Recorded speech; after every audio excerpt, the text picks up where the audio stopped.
Salut les petits bricoleurs. Bon, j'espère que tout va bien chez vous. Ici, écoutez, ça va pas mal. Ça fait...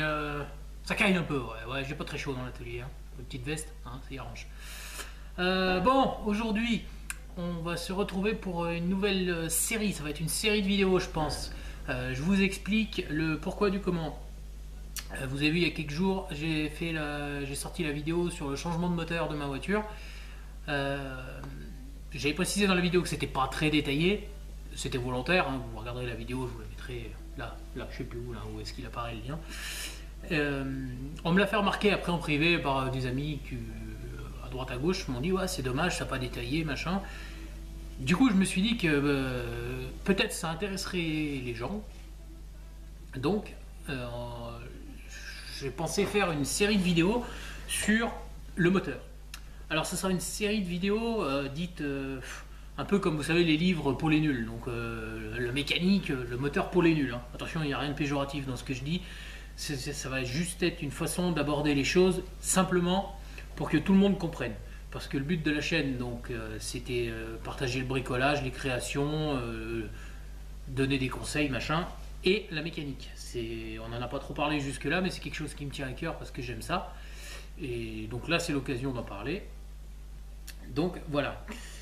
Mais justement, oui, donc je vous disais d'en parler de manière simple pour que tout le monde comprenne que le mec qui n'y connaît rien au moteur, le jour où il va avoir une merde qui va l'emmener au garage, qu'on va lui parler de joint de culasse, de distribution et tout, que ça puisse l'aider peut-être à comprendre un peu de quoi on cause. Et puis peut-être éviter de se faire enfler par son garagiste aussi. Bref. Voilà un peu le but de la vidéo, enfin de la série de vidéos. Je dis série parce que je ne vais pas vous parler du moteur sur une seule vidéo parce qu'il y a beaucoup de choses à dire. Ça durerait 2 heures, ça serait nul, ça ferait chier tout le monde. Voilà. Donc on va faire étape par étape. Voilà pour la présentation de ce nouveau format, on va dire. Hein. Aujourd'hui, donc première vidéo, on va parler donc du moteur. Donc déjà, qu'est-ce qu'un moteur? Son rôle, les différents types, tout ça. Ensuite, on s'attardera sur le plus courant, celui qui nous intéresse le plus, à savoir le moteur thermique, celui qu'on trouve partout chez nous.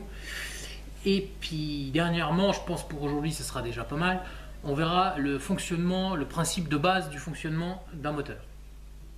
Voilà, donc j'espère que le programme vous va. Et puis c'est parti. Hop. Donc voilà. Donc, premièrement, alors, on va répondre à la question qu'est-ce qu'un moteur?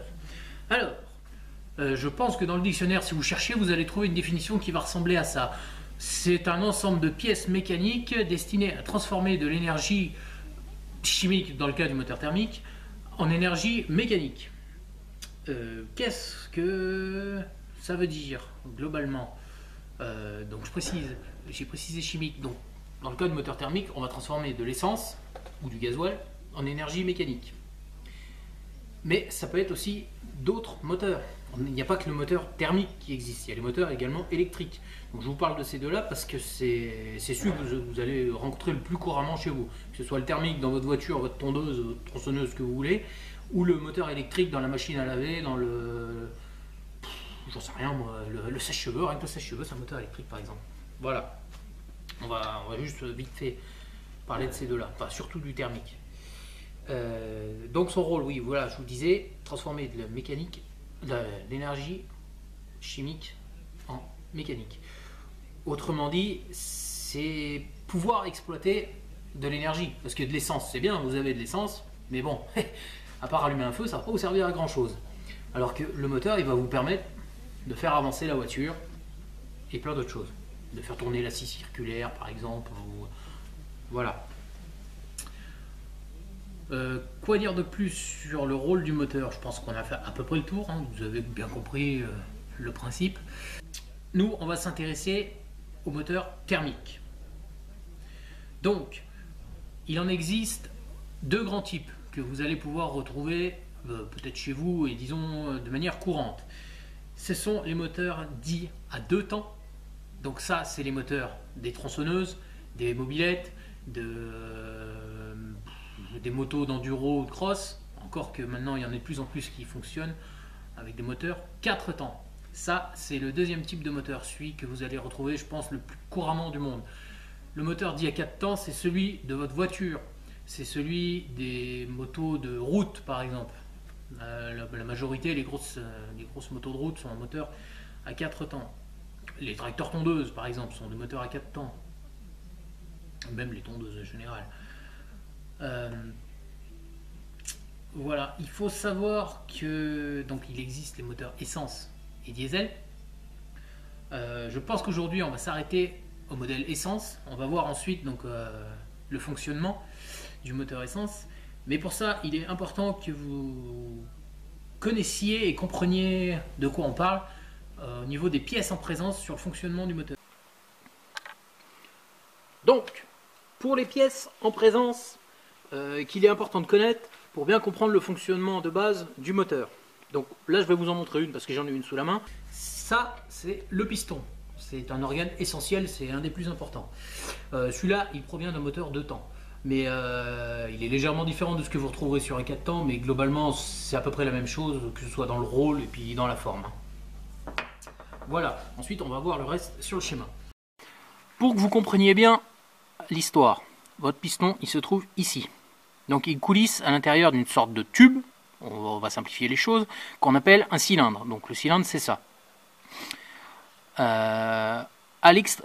Au sommet de ce cylindre, vous avez deux conduits qui arrivent. Le conduit d'admission, ici en jaune sur le schéma, qui est bouché par la soupape, ici. Et de l'autre côté, un conduit d'échappement, lui aussi fermé par une soupape. Le piston donc est caractérisé par ce qu'on appelle l'alésage, c'est-à-dire le diamètre tout simplement, hein, le diamètre du piston, et ensuite par ce qu'on appelle la course. Donc la course, vous l'aurez compris, c'est le chemin qui parcourt entre ce qu'on appelle le point mort haut et son point mort bas. L'alésage multiplié par la course, ça vous donne donc la cylindrée d'un moteur. Donc la formule exacte, je crois que c'est pi fois alésage au carré multiplié par la course, hein, si ça vous intéresse. Il me semble, hein, à vérifier, hein, ça je suis pas sûr. J'étais pas très bon en maths. Voilà pour les pièces à connaître. Ensuite, on va passer donc au fonctionnement. Donc là, je vais vous mettre un autre schéma. Voilà, donc un cycle à 4 temps se définit comme suit. Donc ici, on retrouve nos mêmes éléments que sur le schéma précédent. Piston, cylindre, bon là c'est inversé, admission ici, échappement ici, et les deux soupapes ici. Le premier temps, c'est ce qu'on appelle l'admission. Votre piston descend à l'intérieur du cylindre. Il crée donc une dépression. La soupape d'admission qui est ouverte laisse entrer le mélange air-essence, un mélange gazeux. Votre piston arrive donc ensuite au deuxième temps. Donc une fois qu'il est arrivé en bas, il remonte. C'est le deuxième temps, donc la compression, c'est-à-dire qu'il va remonter en poussant les gaz frais, les comprimant jusqu'à son point mort haut. Ce qui nous amène directement, là je vous rappelle que les deux soupapes sont fermées, que ce soit admission et échappement. Pour avoir une bonne compression, il faut qu'elles soient fermées. Et c'est important qu'elles ferment bien, de manière à ce que ce soit le plus étanche possible. Petite parenthèse fermée. Nous voici donc au troisième temps, ce qu'on appelle la combustion détente. Alors je dis bien combustion, je le précise parce qu'on a toujours tendance à parler de moteur à explosion. Même moi, vous allez voir au cours de la vidéo, je vais tout le temps rappeler explosion. Mais le terme exact, c'est combustion. La différence, c'est pas négligeable, c'est que dans le cas d'une combustion, la vitesse de propagation des flammes est de l'ordre de 20 mètres secondes, alors que pour une explosion, on est sur 1000 mètres secondes. Donc vous voyez que la différence est quand même flagrante. Si vous faites une vraie explosion dans un moteur, le machin, ça va faire piou, et vous allez vous prendre des bielles dans la gueule. Petite parenthèse finie. C'est juste du vocabulaire. Hein. Vous verrez, même moi, je vais dire explosion plein de fois. Je me connais. Bref, donc on est donc sur le temps combustion. Une fois que le piston a atteint le point mort haut, ici, la bougie va produire une étincelle qui va enflammer le mélange air-essence, le mélange gazeux. Donc, qui dit combustion dit chaleur. Et qui dit chaleur dit expansion des gaz. C'est-à-dire que les gaz vont prendre beaucoup plus de volume. Et donc exercer une pression sur le piston qui de ce fait va redescendre vers son point mort bas. Sur son inertie, on arrive maintenant au quatrième et dernier temps. Sur son inertie acquis ici lors de la combustion, il va remonter en haut vers le point Moreau. Ça, c'est donc le quatrième temps, ce qu'on appelle l'échappement. Et en remontant, il va pousser les gaz brûlés. La soupape d'échappement étant ouverte ici, les gaz vont s'échapper vers l'échappement. Donc vers votre pot d'échappement, voilà. Une fois arrivé au point Moreau, eh ben, c'est pas dur, on revient au premier temps. Et lorsqu'il redescend de là, après l'échappement, readmission, recompression, combustion, échappement. Et ainsi de suite. Bon voilà, hein, en somme, rien de bien compliqué. Le temps le plus important, c'est celui-là, évidemment, c'est ce qu'on appelle le temps moteur. Donc il a lieu tous les... Bah écoutez, c'est pas dur, hein. Ici vous faites un demi-tour de Villebrequin, là un autre demi-tour, donc vous avez fait un tour. Un autre demi-tour de Villebrequin et un autre demi-tour, donc 2 tours. C'est-à-dire que vous avez une explosion pour 2 tours de Villebrequin. Voilà, donc en ce qui concerne le moteur essence, ça se passe comme ça. Le mélange air-essence sur les anciens modèles, parce que c'est vrai que maintenant c'est plus trop d'actualité, c'est le carburateur qui se chargeait de faire ce mélange en bonne proportion. Là on touche quelque chose d'assez pointu, donc je ne détaillerai pas le carburateur, surtout qu'aujourd'hui des carbus, à part sur les motos, sur les voitures c'est fini, hein. Maintenant on est tous sur de l'injection. Je fais une petite parenthèse, maintenant que vous avez, j'espère, compris le principe du cycle à 4 temps d'un moteur, pour vous parler de la puissance en fait. Pardon. Parce que vous avez vu le cycle qui fonctionne pour un cylindre. Donc vous comprenez où est-ce que je veux en venir. Si vous souhaitez augmenter la puissance d'un moteur, première étape, augmenter le nombre de cylindres. Ça, c'est ce que je vais vous dire, et vous avez entièrement raison. C'est la première idée logique qui doit vous venir à l'esprit. Donc on augmente le nombre de cylindres, on augmente la puissance. Donc au jour d'aujourd'hui, les moteurs les plus courants sont composés de 4 cylindres. C'est ce que vous retrouvez le plus couramment, que ce soit dans les motos ou dans les voitures. Encore que maintenant, sur les voitures dites citadines, les petites voitures de différentes marques, on va de plus en plus vers des moteurs 3 cylindres qui, grâce à la technologie, sont relativement puissants et en même temps plus économes en carburant. Après, vous avez des moteurs à 6, 8 cylindres, donc ça c'est pour des voitures déjà haut de gamme et à forte puissance. Et après, donc, vous avez des voitures carrément ce qu'on appelle les grands tourismes, quoi, les GT, les Ferrari, des Lamborghini, tout ça, où on monte jusqu'à 10 voire 12 cylindres. Mais bon, ça, c'est déjà beaucoup plus rare d'en croiser. Ensuite, la deuxième solution que vous avez pour augmenter la puissance de votre moteur, je vous en parlais tout à l'heure quand on avait le petit schéma, là, je vais vous le remettre là.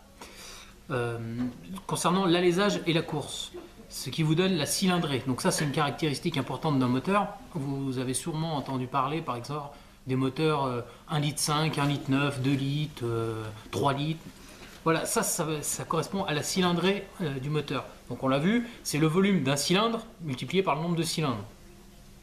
Donc si on fait changer ce volume en augmentant soit le diamètre du piston, soit la course, ou les deux, on augmente la quantité de gaz frais qui rentre dans le cylindre, et forcément l'explosion, la combustion, vous voyez, je commence à me tromper déjà, est plus importante, donc génère plus d'énergie, donc plus de force sur chaque piston, et donc plus de puissance à la sortie.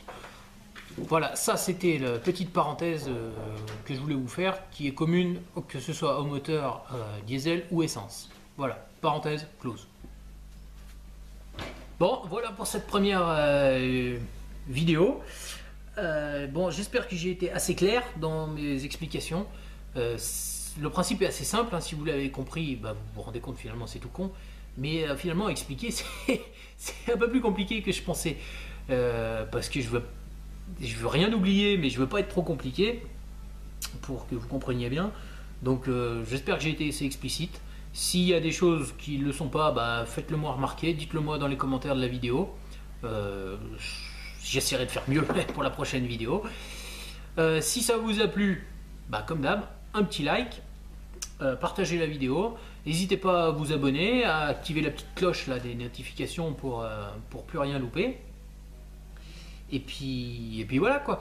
Moi je vous dis à très bientôt pour pour voir le moteur diesel et ses subtilités par rapport à l'essence. Allez, ciao les bricolos!